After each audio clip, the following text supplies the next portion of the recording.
So when you've got your tempered chocolate, I'll show you how to make some lovely chocolate decorations, exactly like our shard cake here that we do at Lola's Cupcakes. So I'm going to show you how to do these shards plus some other decorations. So we're going to start off by making these wonderful shards that we put on our shard cake. There's a few things that we're going to need before we get started. So if you could have a big piece of greaseproof paper or something along these lines. If you have acetate, that's also really great, but baking paper works just fine.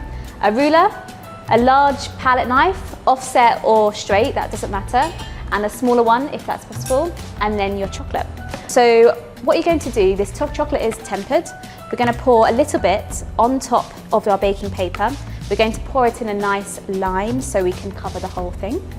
So I'm going to just pour it down.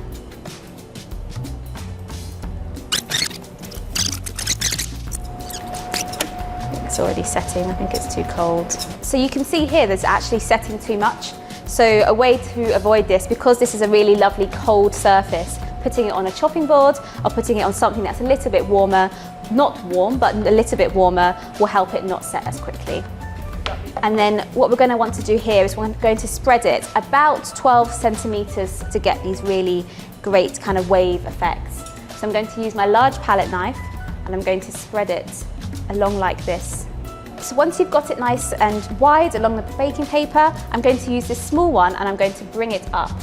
You don't want to press too firm because otherwise you're going to break through the chocolate, but you're just going to push it up just like this. So basically I've got lots of waves and I've pushed up, so you have quite a nice consistent part of the chocolate here, and then it gets thinner at the top. That's totally fine.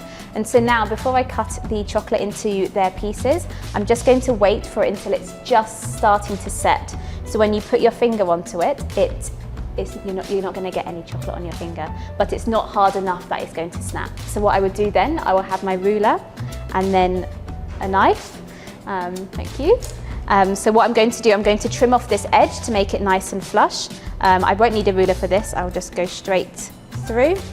To match this cake, obviously you can do different sizes, but this is about 19 centimeters tall, so I'm going to do that. So I'm going to measure up 19 centimeters, and then I'm going to cut this down. And then each of them are about 7 centimeters wide. So I'm going to mark 7 centimeters with my ruler. And then I'm going to use my ruler, I'm going to just gently lean it on because the chocolate is just starting to set, so you're not going to make a mark on the chocolate. So could we do this with the milk and the white chocolates as well? Yes, you could do exactly the same. So at Lola's we do a white chocolate version as well, and we also do a caramel chocolate version as well. Yeah. So using the golden chocolate. Yeah.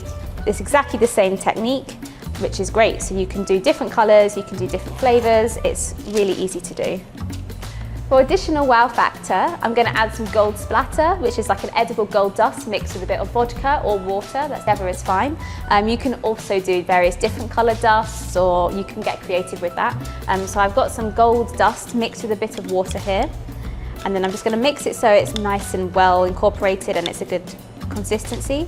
And then I'm going to use a paintbrush, and then I'm just going to use my fingers to tap.